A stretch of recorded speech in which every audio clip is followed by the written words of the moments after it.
Good afternoon, everyone, and thank you for joining us today. My name is Daphne Steriotis, and I'm an associate here with CAQH Core. It's my pleasure to welcome you all to our webinar, Streamline Prior Authorization Core Certification with HealthTrio. In today's session, we're going to start off with an overview of CAQH Core and our certification program, for those of you who might not be familiar with us. Then we're going to hand the call over to today's speaker, Sherry Yandel, who will walk us through what her organization, HealthTrio, is up to. And then we're going to transition into the meat of today's conversation, or today's webinar, which is a conversation with CAQH Core and HealthTrio. From there, we're going to start taking audience questions in our final portion, Q&A portion. So some logistics. You can download the presentation slides now from the handed out sections of the GoToWebinar menu. You can also download the slides and recording on our events page after the webinar.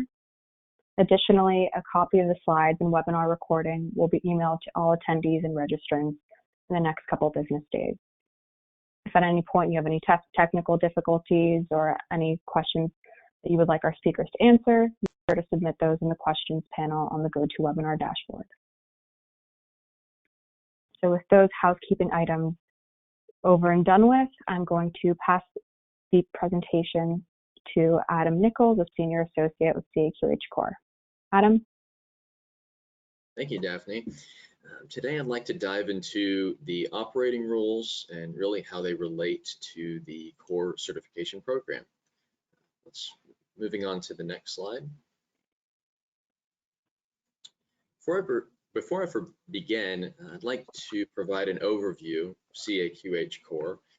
CAQH Core, which CAQH stands for, the Council for Affordable Quality Healthcare, and Core, which stands for the Committee on Operating Rules and Exchanges, is an industry-led multi-stakeholder initiative that drives the creation and adoption of healthcare operating rules that support standards, accelerates interoperability, and works to align administrative and clinical systems between stakeholders.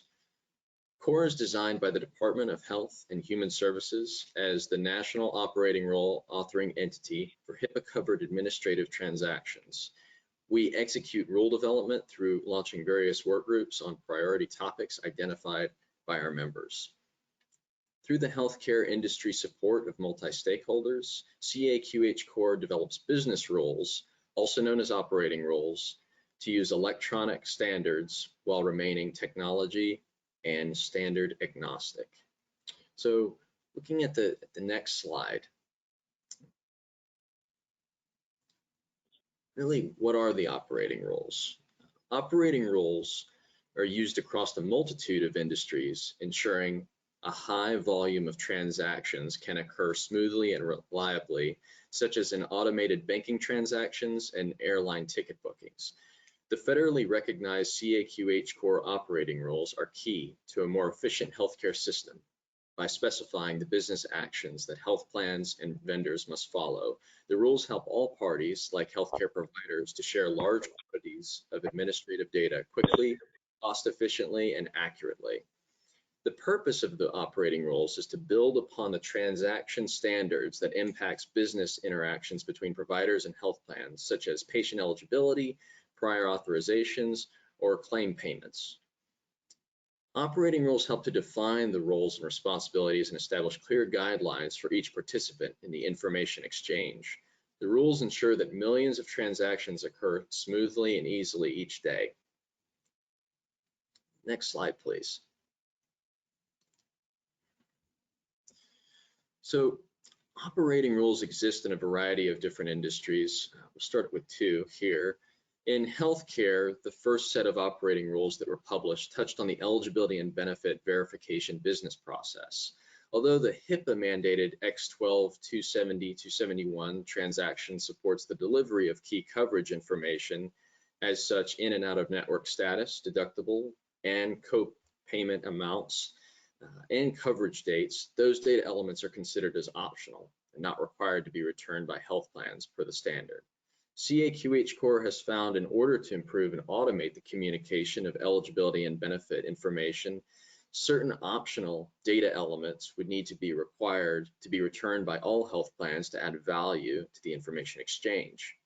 This is a similar concept, really, when it comes to the financial sector. Instead of your insurance card, there are operating rules behind the scenes every time you use your debit card at an ATM, enabling you to withdraw money at any ATM in real time and view certain pieces of information, such as your balance at either bank or other banks via ATM.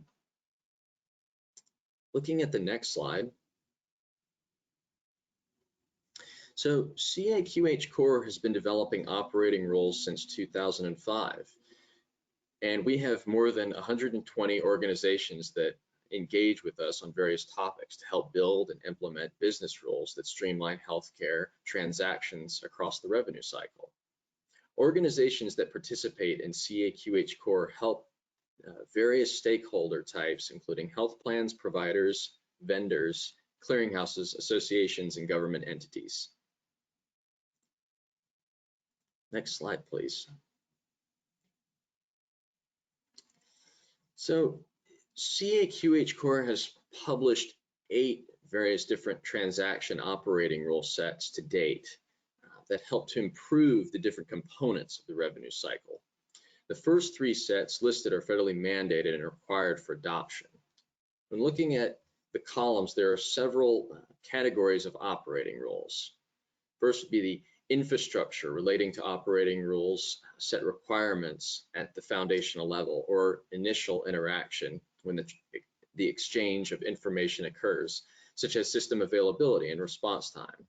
For example, when a provider is checking a patient's benefits to verify their insurance coverage and expected copayment, operating rules set clear expectations that the interaction must occur within 20 seconds or less.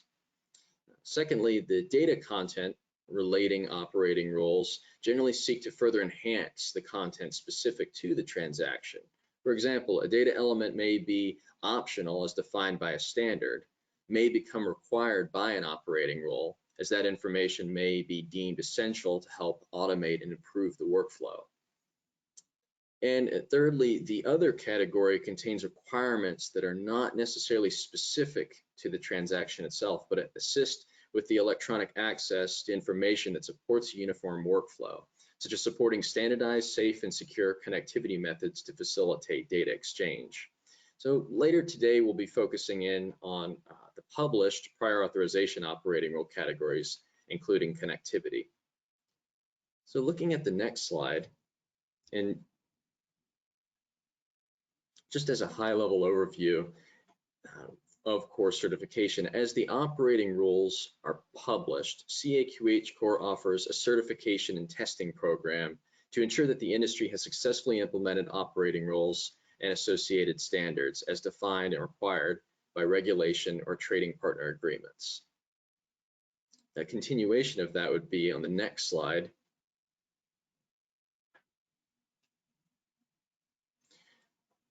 The core certification adoption has increased since the inception of the program, with health plans covering approximately 80% of the U.S. Insured lives. To date, we've awarded over 394 certifications and have had quite a lot of engagement and participation from our various stakeholders. Provided on the slide, there are several of the organizations that have achieved core certification. You can visit CAQH Core's Core Certified Organizations page for a list of all the organizations that have achieved core certification.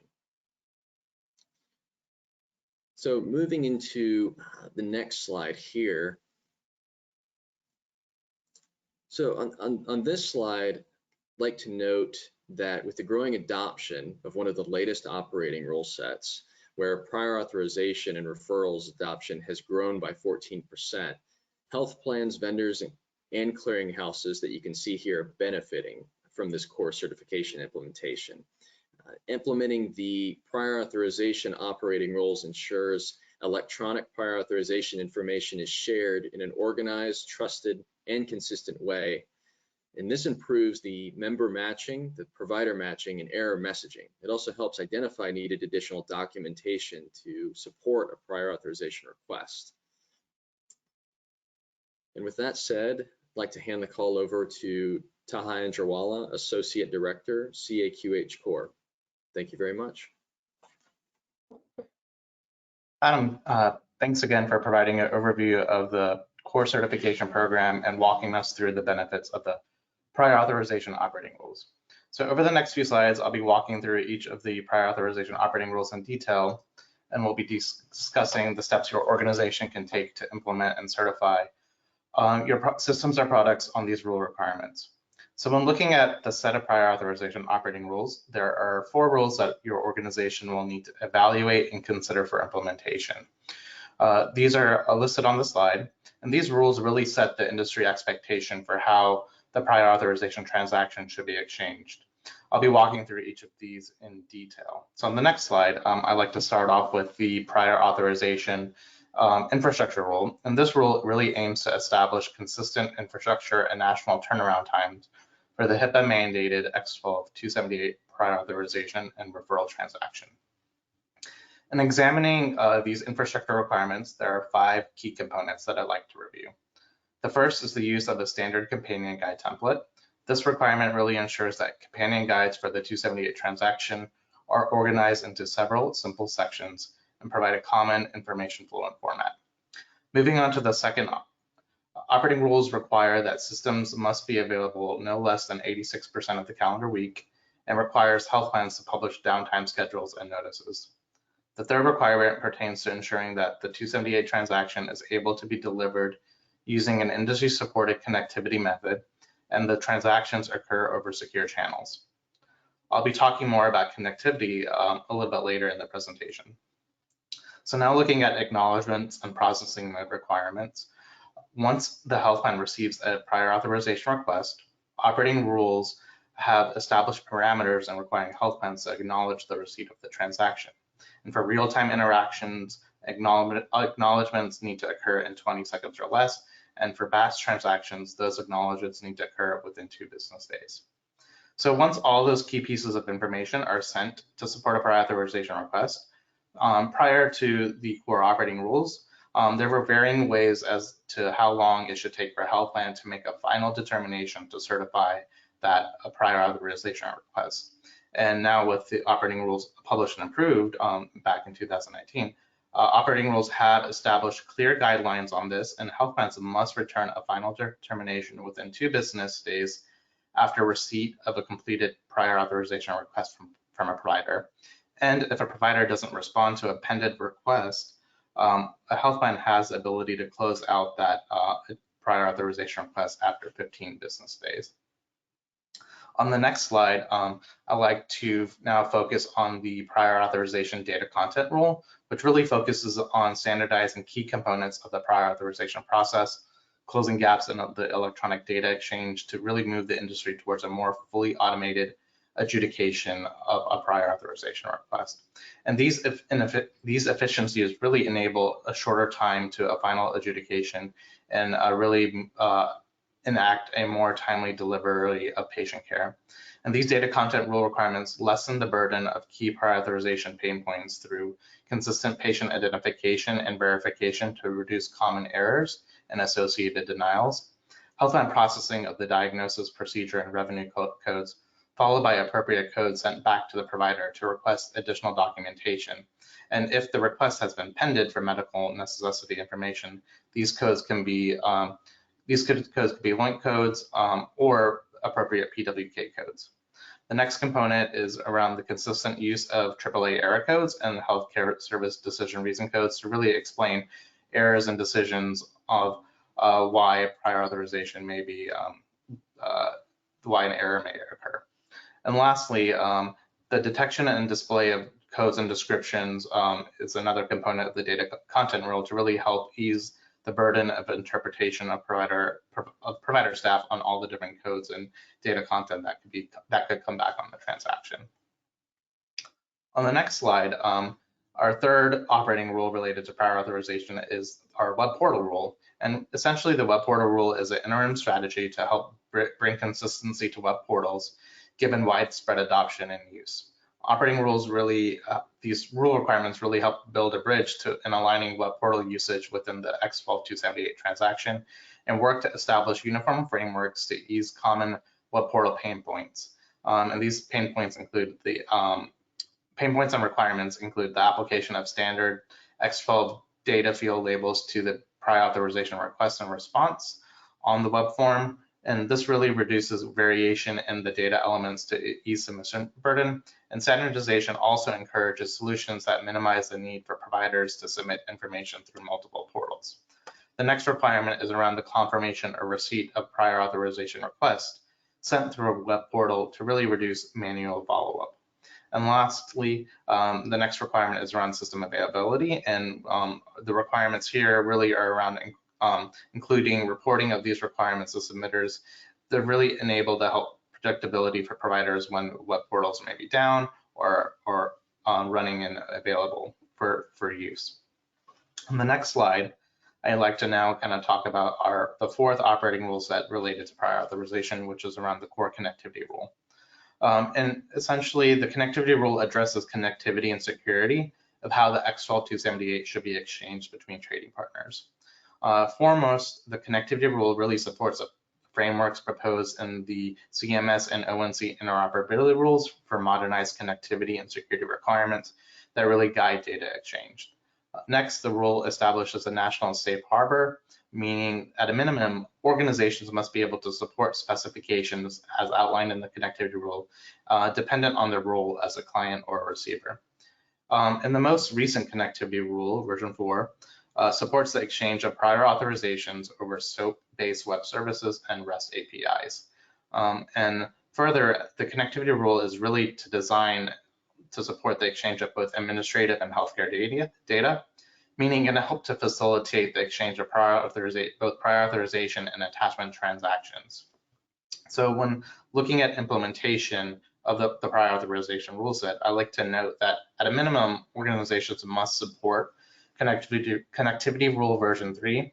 However, adoption of version 4 is strongly encouraged as it will be required for core certification in the future. So on the next slide, I'd like to now review the prior authorization rule. Now that I've reviewed the prior authorization rule requirements in detail, I'd like to quickly review the steps your organization can really take to implement these rule requirements into your systems and business processes. So there are a total of 7 steps here, which are mapped out on the slide. And the implementation approach really starts with an assessment and reading of the operating rules themselves, followed by an analysis of internal systems to really identify what your gaps are and to ensure alignment with the operating rules. Next is we recommend that your organizations engage internal resources to start the project, such as coordination with your IT team or compliance offices. Next, the 4th step would be really to begin remediating your systems by either working internally or maybe with trading partners such as your revenue cycle vendor or clearinghouse. After your systems have been remediated, the next step should be to test your implementation and apply for core certification. This way, your organization can assure, validate, and showcase your efforts with operating rule implementation and receive benchmark reports to ensure that benefits and ROI can be realized. As technology evolves and systems are upgraded and mergers and acquisitions occur, also as operating rules are updated and new ones are published, CORE requires organizations to renew their certifications every 3 years. On average, most organizations can complete operating rule implementations within 3 to 6 months. And on the next slide, just want to let everyone know that core staff are available to help you navigate each step of your implementation journey. And this slide has a variety of resources that your organization can leverage to support operating rule implementation. So with that, I'd like to hand the call over to Sherry Gandel, Vice President of Product Management at HealthTrio, who will walk us through HealthTrio's implementation experience of the core prior authorization operating rules. So over to you, Sherry. Thank you, Taha. So first I want to introduce HealthTrio, kind of what we are.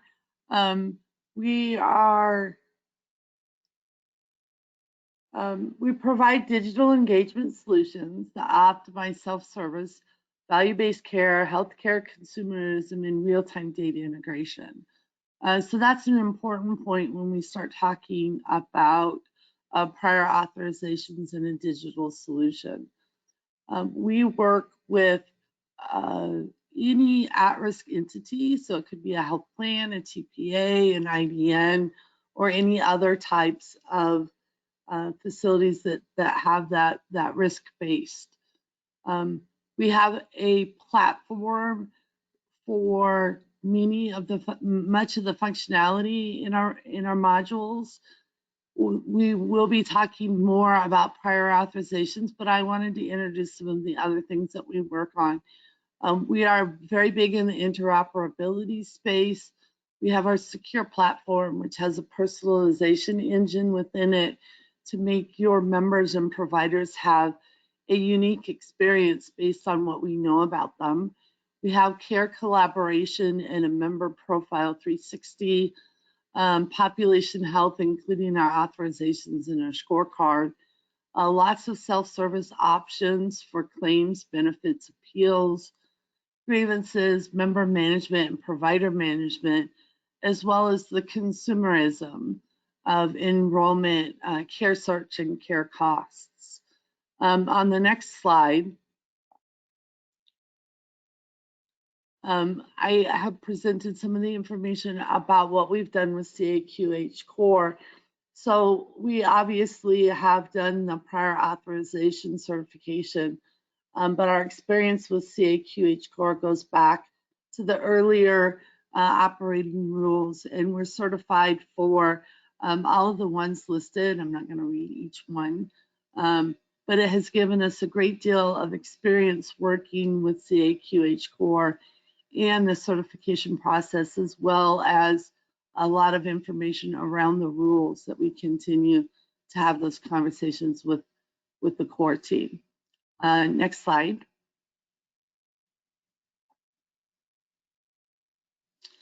So I wanted to get a little bit more into what we do with authorizations before we go into the question and answer part of the forum. Our goal is to streamline and automate the transactions workflow and communications. We want to reduce unnecessary requests with our pre-check. So we do have a module that allows a pre-check before even submitting an authorization that will go through the process. Increase auto-determination. We also have integrated several medical policy third-party products so that during the process we can do that medical criteria review. We support compliance with complete data and real-time approvals, so there's not this continuous back and forth between the provider and or the plan to get the appropriate information for the authorization. And of course, the big one for us is improving the provider experience.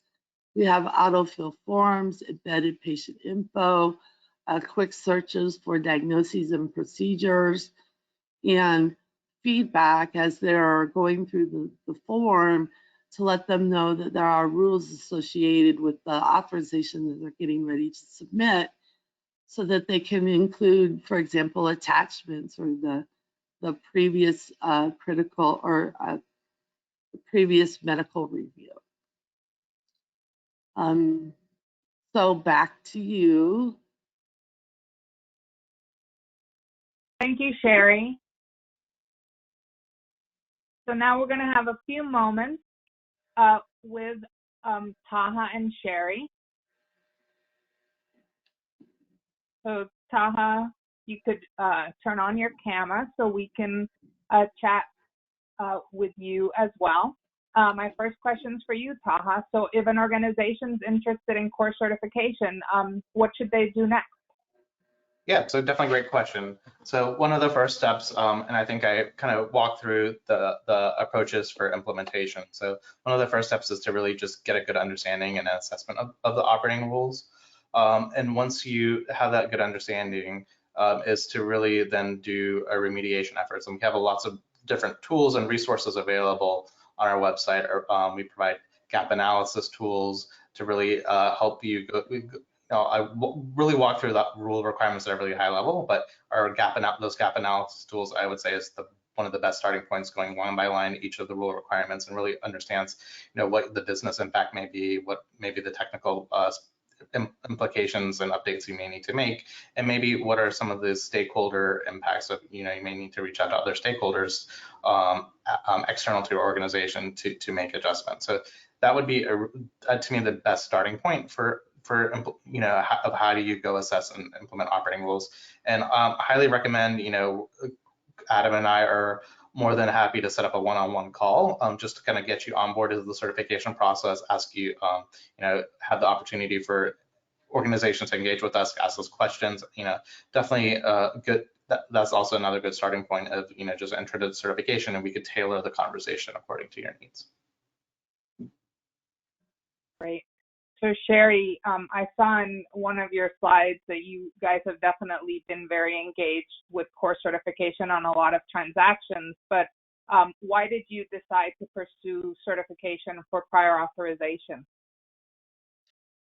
Well, as I mentioned, HealthTrio has a long-standing history of advancing digital solutions, and the authorizations process is one of those that we find very, very useful for our end clients in making that process easier, more streamlined, and more accurate. So, providing those solutions, it makes sense. It made complete sense for us to move forward with the authorizations rule from core. It helps us build a backbone for all of the standards and certifications that our clients need to meet. And so when the rules for authorizations came along, we were on board rather quickly to make that happen for our end clients. Follow-up question for you, Sherry. What internal process did HealthTrio go through to get through core certification, from executive buy-in to getting the right people involved? So the executive buy-in was very straightforward. It is a area that we want to continue to pursue, to continue to enhance, and to support our clients. So that was the easy part. So the next step was to get a team together to go through those processes that Taha mentioned. Let's go look at where we are, how close we are, what we need to do to go through that process. Having experienced it before, we kind of knew what we were setting ourselves up for. The one good thing for us is we have two dedicated teams in our organization to support both integrations and one to support authorizations. So we have those teams. They're dedicated to those efforts, and they're both very passionate about making this an easy process for our end users. So we blended these two teams together, went through the assessment, decided what the effort was going to be for that, went back to our leadership team, explained that there was a new rule, that we wanted to go through this process with the core team, and they okayed it. We then sat down with the timeline, with the requirements, and we reached out to core as we went through the process to sign up. We did get a little bit sidetracked after we went through some remediation phases, not necessarily because of the process, but we lost a couple of key resources that went off onto other projects. So we did cycle back. We were on track to hit the 3 to 6 months, but I do think it ended up taking us 7 or 8 months to get through that process. Of course, CAQH and the testing vendor Edifex were pivotal in our success, guiding us through the process, providing feedback and advice when we encountered questions or issues. They were a pleasure to work with, and I encourage anyone looking to pursue going through this process to rely on their support and their expertise, because it will get you through it much quicker than trying to do all those things on your own. I'm really happy to hear that, Sherry, that even though you had a little bit small setbacks, it all went very smoothly. So when you look at your competitors, what kind of level of certification do they have?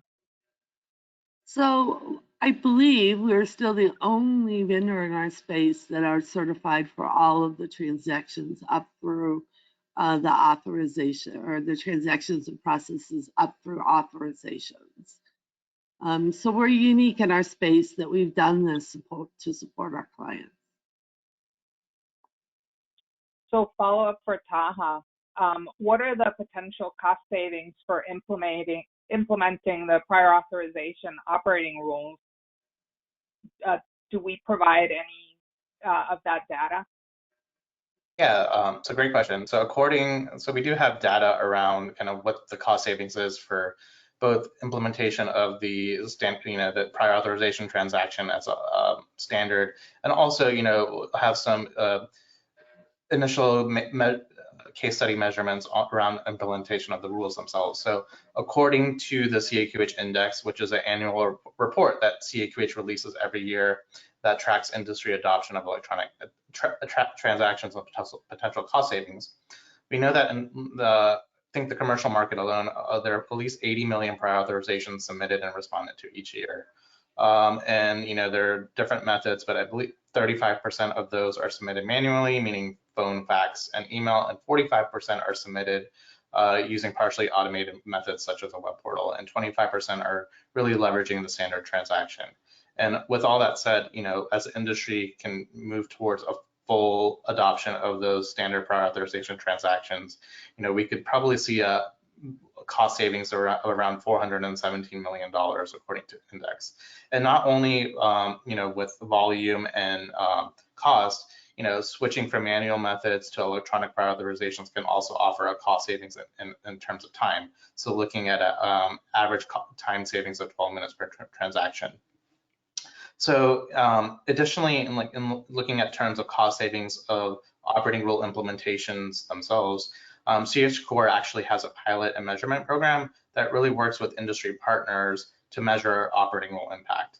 And in a recent case study that we've conducted with Cleveland Clinic and Prior Auth Now, we were able to really present findings that implementation of the prior authorization operating rule requirements, particularly related to patient identification, response times, clear communication, and of the additional clinical information that needed, so what attachments may be needed to support that prior authorization. We found that there was a reduction in time to complete tasks, reduction in wait times in between different steps in the prior authorization process, increase in automated real-time interactions, and overall increase in staff satisfaction. So definitely operating rules have that ability to improve workflows and processes. And lastly, I'd like to add and make a plug that Core recently added in a measurement component into its core certification program. So as organizations undergo certification, they now have the option to provide us with base efficiency metrics. So we will work with organizations over time and help them articulate what the impact that operating rules have on their operational and work to determine what those workflow improvements are. So all organizations that participate in the measurement component will receive a benchmark report so they can see how their implementations compare to the rest of the industry. So with all that, lots of different points that we're tracking and trending on, what the potential cost savings could be for the industry, and also overall how do we reduce the administrative burden for prior auths. That's great that you're tracking all of those metrics. So I have a couple more questions for Sherry. So what's your current provider reach and market adoption? And additionally, how have the prior authorization operating rules enhanced your customer workflow? Sorry about that. Well, since we are a leading software as a service provider for the healthcare market. And so we've been around for about 20 years, drawing together systems and stakeholders across the continuum of care. So our presence in the healthcare market supports over 2 million provider users. Those are clinical and administrative. Over 10 million member lives, and is one of the most utilized features of our portfolio is the authorizations, which we see over 180 million transactions per year. So we're pretty out there. We have many mid-sized clients throughout the United States, as well as some larger and bigger ones. Specifically around the prior authorizations, operating rules and workflow, one of our client examples in the Northwest is that they decided that they were going to require all authorizations be submitted to the plan electronically. So it doesn't mean that all of them are coming through our portal, but a majority of them are. So what they were trying to do is pretty much the things that Taha mentioned, you know, streamlining it, getting a quick response back, asking for the additional information, some auto adjudication, and sometimes just telling the provider user that there is no need for an authorization. In this particular plan, there are a number of providers that even though they know they don't need an authorization, they want that proof in case there's problems further down the line. So the goal was to reduce the manual reviews, and they had a staff that was becoming very overwhelmed with the number of things that they needed to do. So they approached us, and it was about the time we finished the certification for CORE and asked us to help them solve some of the problems that they had. So we leveraged a rules engine on our side so that we could make sure the accuracy of what was going over would fulfill the needs.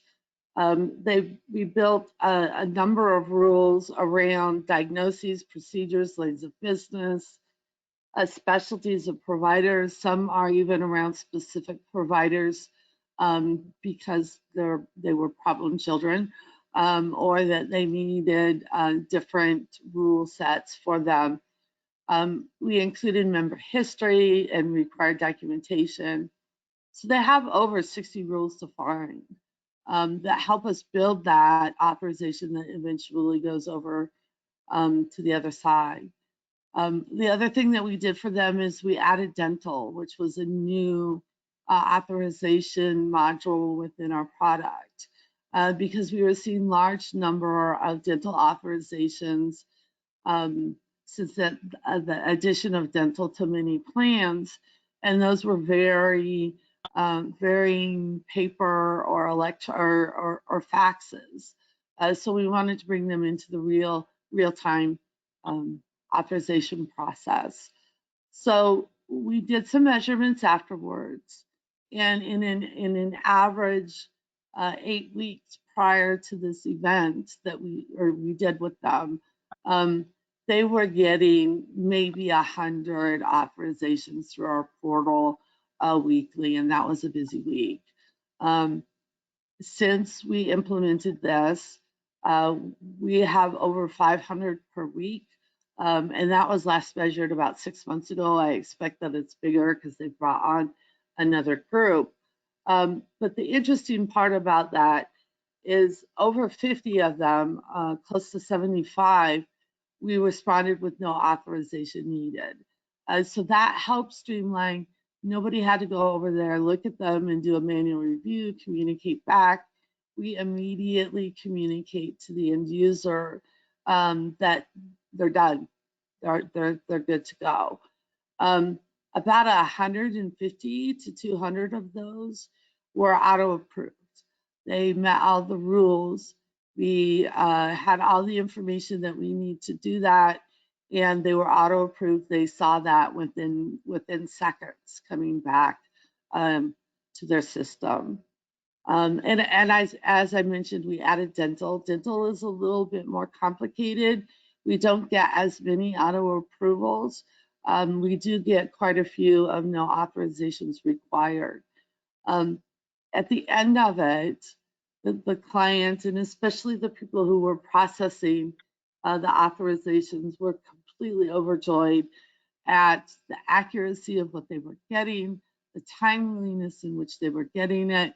At one point, there were several conversations internally that they would actually argue over who gets to work the authorizations that come in through the HealthTrio portal versus their other electronic access, which doesn't follow the rule set. So as far as monetary, the measurements was they could get through them much more quickly. They weren't finding themselves in a situation where they had to approve things because it was close to the time that the approval had to happen. So they were following the rule set, making sure that the appropriate things were authorized. They also were expecting that they were going to have to grow that group by up to 2 to 3 resources just to handle the volume of stuff that was coming in. With the automation, with the streamlining, with getting it electronic, they did not have to hire those resources. The resources that were currently in that department could handle it with it coming through that process. So the net was cost savings, both in resources, adjudicating these or remediating them, as well as they were doing the appropriate authorizations and not costing the plan for things that probably should not have been authorized in the first place. That's really incredible, Sherry. So my next question, I think you definitely touched on it already. I was curious to know how you're helping your customers with the prior authorization process and where you see yourself going next, in the next 5 years. What's your 5-year goal? Sure. So to kind of review a little bit about what I've said already, of course, we're in the prior authorization space. It's important to us, it's important to our clients, and we're going to continue to enhance that as we move forward. But some of the things that over the years that we've done with this module is really creating an intuitive interface to improve the upfront information gathering, guiding the end user to the requirements for those authorizations based on something they may have already chosen in that form. We have the rules engine so that after they have gone through the form and they're getting ready to submit it, we can provide additional guidance, such as based on your diagnoses, you need to include this documentation. The nice thing is if they've done a huge rule set, we have probably over, well, I don't know how many, but each individual customer can have up to 100 to 500 of those rules. It really makes it more streamlined and they get that information appropriately. Instant feedback is really important. Doing the entry, send, and not get feedback for days can be consuming for everybody for time and efficiency.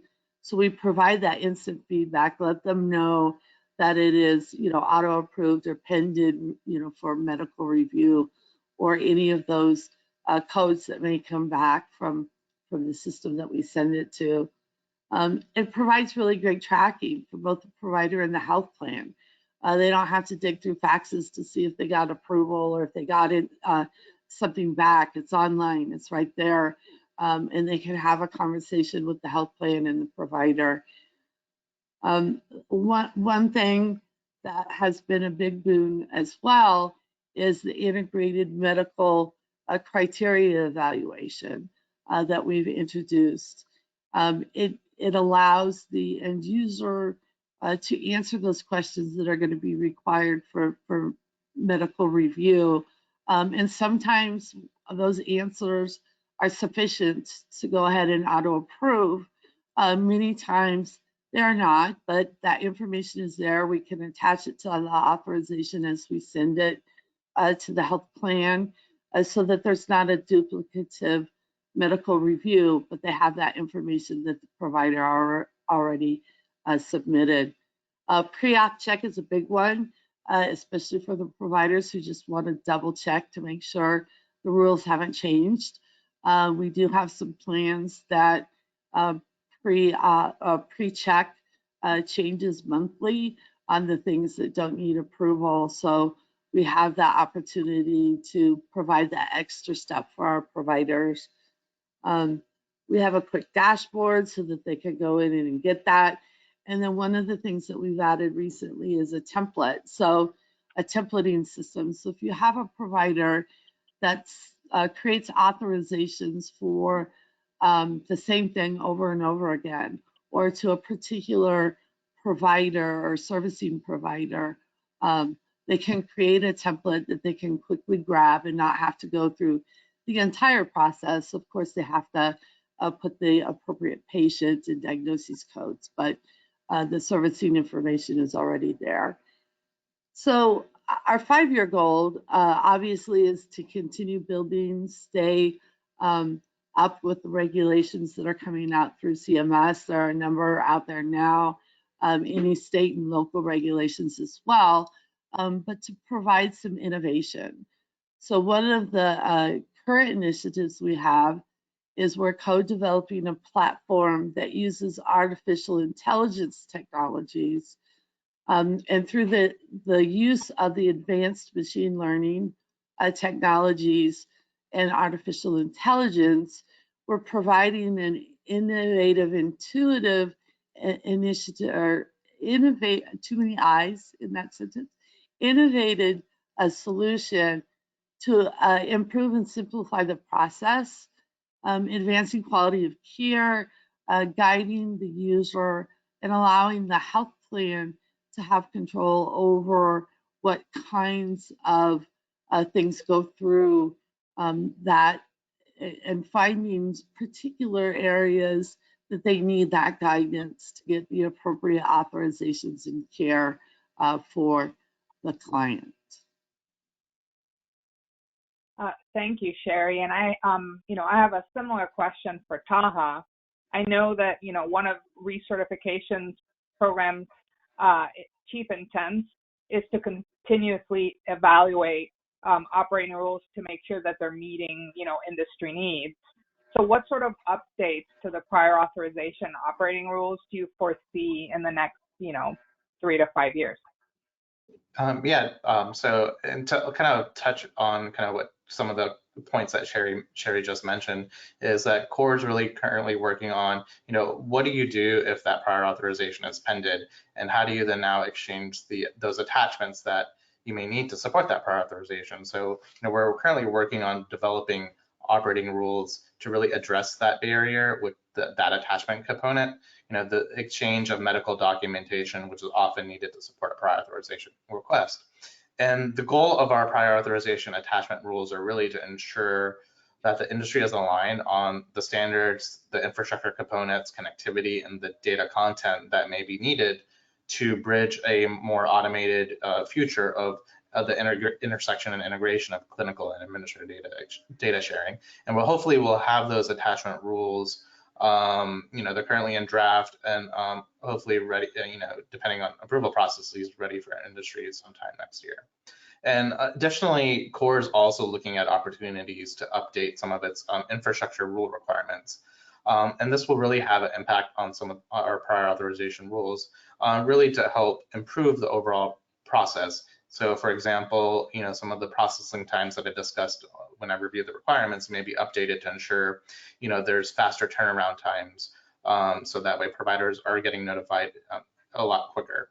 And also looking at maybe system availability, ensuring that those requirements are improved so that way systems are nearly always on and responding to provider requests. And as organizations have to recertify every 3 years, so the goal here is that as operating rules are added, such as the attachment rules, or updated, such as the infrastructure rules that we're pursuing, so organizations will have to implement these requirements. And over time, we hope to have increased industry adoption of some of these newer requirements to really facilitate more automation. And ultimately, and hopefully in 5 years, as the industry coalesces, more organizations, there's improved adoption of the electronic prior authorizations and attachment standards. and operating rules, hopefully foresee the potential for an end-to-end automated prior authorization process, and hopefully that could lead to auto adjudication of prior authorizations. And that'll be really helpful for the industry for sure. So thank you, Sherry and Taha, for spending a couple minutes talking to me. And now I'm going to send it back to Daphne for the next portion of the webinar. Thanks, Jessica. Thank you, Taha and Sherry, for your presentation. So now we're going to move on. I'm going to pull up a couple of polling questions on the screen. And this will be just for our internal processes. So are you interested in the core certification for prior authorization?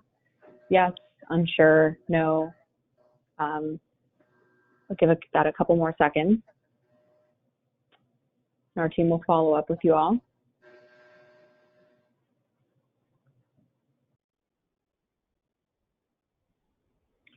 And with that, I'm going to close the poll. And the special surprise, we have a second polling question, and this one I actually will end up sharing with the audience. So this polling question is, what barriers do you face when considering pursuing core certification? And our options here, and you can select as many as apply. We have budget constraints, leadership buy-in, knowledge gaps, technical obstacles, and trading partner misalignment.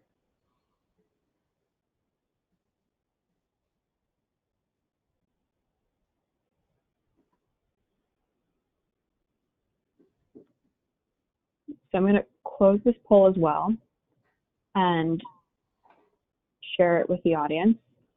And this time I'm going to ask, and this is a perfect segue into our Q&A portion here, I'm going to ask Taha to review the results with you all.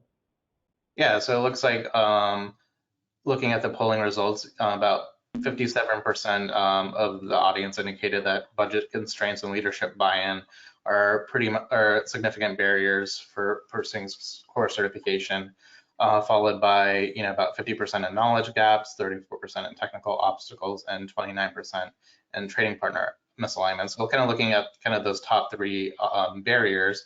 So a couple of things to point out here is for budget constraints and leadership buy-ins, some of the things that we've recently launched with the certification program, especially around our measurement and impact survey. What we could do is we can help organizations get a better picture and understanding of what may be the ROI for implementation of the operating rules to really help showcase what the potential cost savings may be further down the road for implementation of standards and transactions. And with leadership buy-in, we definitely have a lot of resources and tools to help push the benefits and values of implementation of electronic standards, operating rules to really help move that needle for leadership. And with some of the knowledge gap constraints, core staff is all readily available to help answer any questions. If you have any technical gaps or need to just facilitate, test, ensure that your knowledge on the requirements are correct, we'll be happy to set up one-on-one calls with individuals and organizations to make sure we close those gaps.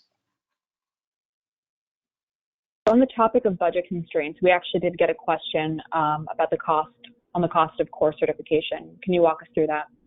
Sure. So the cost of core certification is really dependent on organization's size and the type of stakeholder you are, but costs are fairly minimal compared to other industry organizations, and they can vary between 6,000 to 9,000 per depending on the transaction that you want to certify. And we can definitely work with organizations. We offer discounts to organizations to pursue multiple certifications at one time. So there are definitely different options that we can work with organizations and their budgets. And additionally, I'd like to also point out that there's cost for certification, the actual application itself, but the testing component of certification is free. So you're able to ensure and test your implementations prior to pursuing certification. So another question from our audience here, is core certification required by CMS or just the adoption of the operating and connectivity rules? Yeah, so currently certification is not required by CMS, although we do have the eligibility benefit, claim status, and payment remittance operating rules are federally mandated. So we have a lot of organizations that want to ensure that their implementations are correct, because CMS is currently actively enforcing and engaging in compliance reviews for organizations. So what we see is for some of those mandated transactions and operating rules, organizations are coming to us to ensure and validate their implementations to help prepare for any potential audits later down the road. And as a reminder here, in one of our earlier slides, we have a list of all of our operating rule sets, and the first three listed on the slide are the operating rule sets that are federally mandated. So as Taha mentioned, that's eligibility and benefits, claim status, and payment and remittance. So pushing ahead to our next question here from the audience, and please feel free, if you have any questions, to insert them in the questions bar on the right of the screen. Will the 278 be the standard for medical prior authorizations? This is a clarifying question. Yep, so currently the HIPAA mandated standard for prior authorizations is the X12 278 transaction. So that is currently required for adoption and use if you're sending a prior authorization request between providers and health plans.